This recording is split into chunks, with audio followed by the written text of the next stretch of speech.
Nous utilisons des sièges d'auto, nous installons des barrières de sécurité, nous enseignons à nos enfants comment traverser la rue en sécurité. Nous planifions leurs études. Nous faisons cela parce que nous voulons que nos enfants grandissent en sécurité et qu'ils atteignent leur plein potentiel. Mais saviez-vous qu'il existe d'autres moyens de garder nos enfants en santé tout au long de leur vie? Cette vidéo contient quelques conseils simples et bon marché. Elle suggère des façons de protéger vos enfants contre les risques pour la santé qui sont moins visibles et moins connus. Les substances toxiques dans la maison. Vous voulez fonder une famille? Vous attendez un bébé? Ou vous avez déjà des enfants? Ces conseils peuvent vous aider à créer un environnement familial plus sain. Il y a souvent de faibles concentrations de substances toxiques autour de nous. Ceci existe à l'extérieur et à l'intérieur. Par exemple, il y a des substances chimiques nocives qui se trouvent dans la poussière. Il y en a aussi dans les odeurs des produits de nettoyage et de rénovation. Il y en a dans les plastiques. Il y a aussi du mercure dans les poissons. Tous ces éléments sont mauvais pour la croissance et le cerveau des bébés et des enfants. En comparaison des adultes, les bébés et les enfants avalent plus de substances toxiques. C'est parce qu'ils mangent plus, boivent plus et respirent plus par rapport à leur taille. Aussi, les doigts et les jouets collants amènent vers les petites bouches curieuses des substances toxiques cachées dans la poussière. Le développement commence dans l'utérus et continue durant l'enfance. Le cerveau, le système immunitaire, l'appareil digestif, les poumons, le foie et les reins continuent à se développer. À cause de cela, les bébés et les enfants sont plus sensibles aux substances toxiques. Prenons le cerveau par exemple. L'exposition aux substances toxiques peut affecter le développement du cerveau. Ceci peut avoir un impact à long terme sur le comportement et l'apprentissage. Nous allons vous présenter 5 mesures simples pour réduire les produits chimiques dangereux à la maison afin de protéger vos enfants.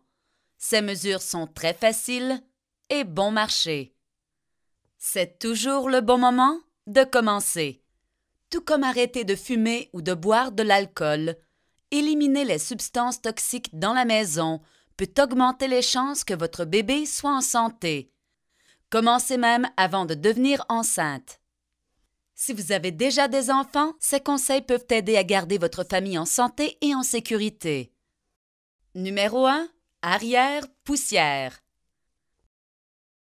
Les substances chimiques qui sont dans les sofas, les téléviseurs, les jouets et les tapis peuvent se décomposer lentement. Ils se retrouvent dans la poussière. Utilisez un bon aspirateur, un linge humide ou une vadrouille mouillée pour ôter toute la poussière.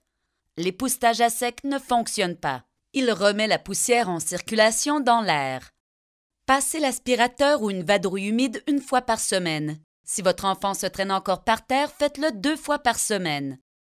Si vous êtes enceinte, évitez d'être exposé aux substances toxiques de la poussière.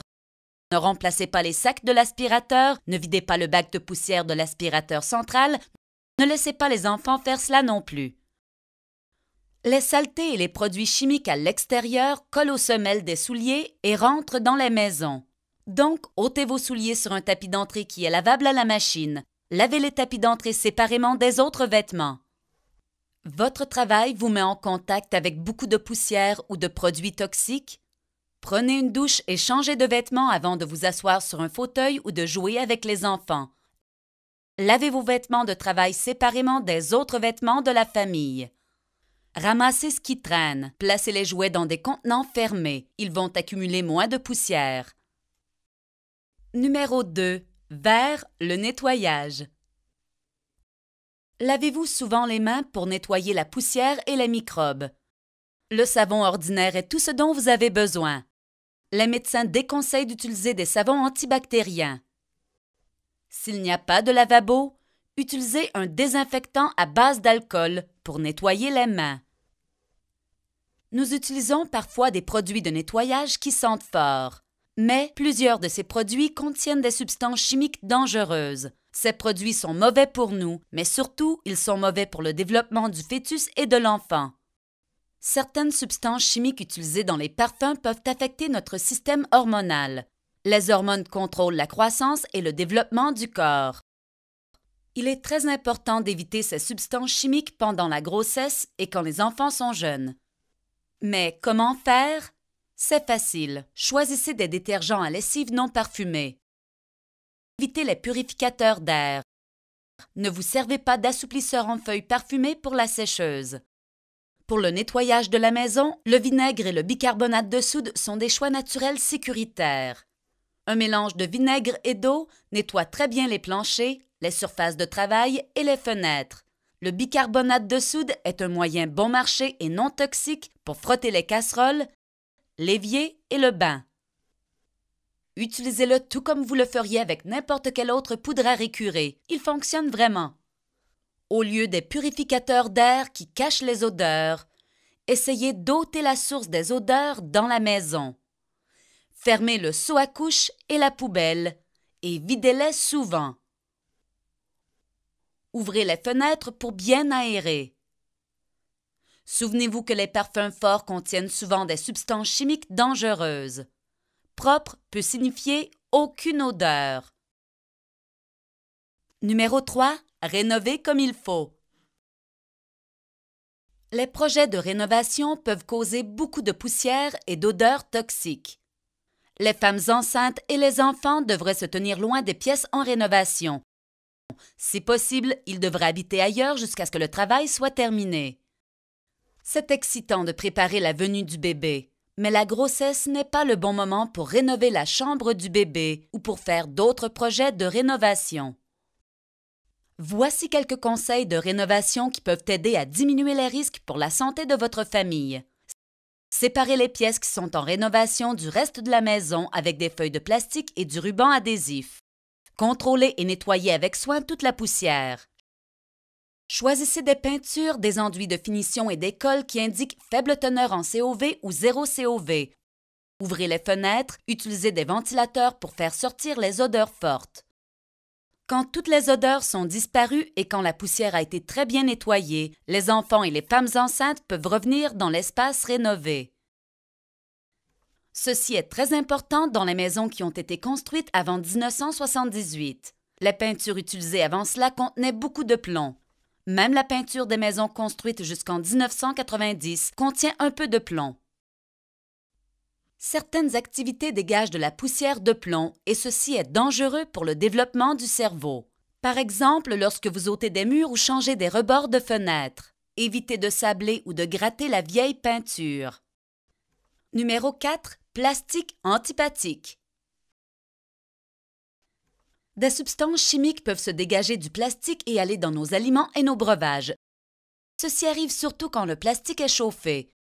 Un petit enfant peut aussi avaler des substances chimiques quand il mordit un objet en plastique. Certaines substances chimiques qui sont dans les plastiques peuvent affecter le système hormonal. Elles ont aussi été associées au cancer et à d'autres problèmes de santé. Les experts reconnaissent que l'allaitement au sein est le meilleur choix pour le bébé. Si vous chauffez du lait maternel ou une autre sorte de lait pour votre bébé, n'utilisez pas des contenants en plastique. Pour réchauffer également et prévenir les brûlures, ne chauffez jamais le lait dans le four à micro-ondes. Si vous utilisez du plastique pour servir du lait à votre bébé, attendez que le lait soit tiède avant de le transférer dans un contenant en plastique.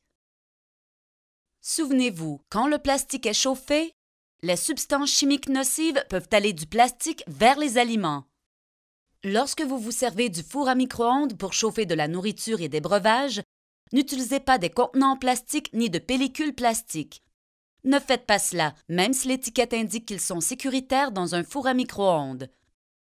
Pour remplacer le plastique, déposez un essuie-tout ou une assiette sur le plat pour prévenir les éclaboussures.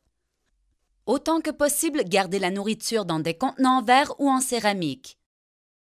Évitez les anneaux de dentition, les bavoirs, les jouets pour le bain, les rideaux de douche et tous les autres objets qui sont faits en vinyle. Ce plastique mou est aussi connu sous le nom de PVC. Il dégage une odeur forte quand il est neuf et il contient des substances chimiques toxiques appelées phtalates. Au Canada, les phtalates ont été interdits dans les jouets des enfants au mois de juin 2011. Vous avez peut-être encore des jouets ou des anneaux de dentition qui en contiennent. Si vous en avez, jetez-les. Saviez-vous que le bisphénol A ou BPA est utilisé dans le revêtement intérieur de la plupart des boîtes de conserve et des canettes? Cette substance chimique a été interdite dans les biberons de plastique en 2008. Mangez des aliments frais ou surgelés au lieu des aliments en conserve. Ceci peut réduire de plus de 2/3 cette substance chimique dans votre corps. Numéro 5. Du poisson, pas du poison. Le poisson est un aliment sain et bon pour vous. Cependant, certaines sortes de poissons contiennent beaucoup de mercure. Le mercure est mauvais pour le cerveau en développement, surtout avant la naissance du bébé. Donc, si vous êtes enceinte ou si vous avez des enfants, choisissez des poissons ou des fruits de mer qui contiennent peu de mercure. Les meilleurs choix sont le maquereau bleu, le hareng, la truite arc-en-ciel, le saumon sauvage ou en conserve, le tilapia et les crevettes. Si vous êtes enceinte, évitez ou mangez peu les poissons qui ont beaucoup de mercure, comme le thon frais, le requin et l'espadon. Si votre famille mange du thon en conserve, choisissez le thon à chair pâle. Il contient moins de mercure que le germon, qu'on appelle aussi le thon blanc. Si vous pêchez du poisson dans les rivières et les lacs près de chez vous, vérifiez les recommandations provinciales ou territoriales pour savoir s'il est sécuritaire. La réalité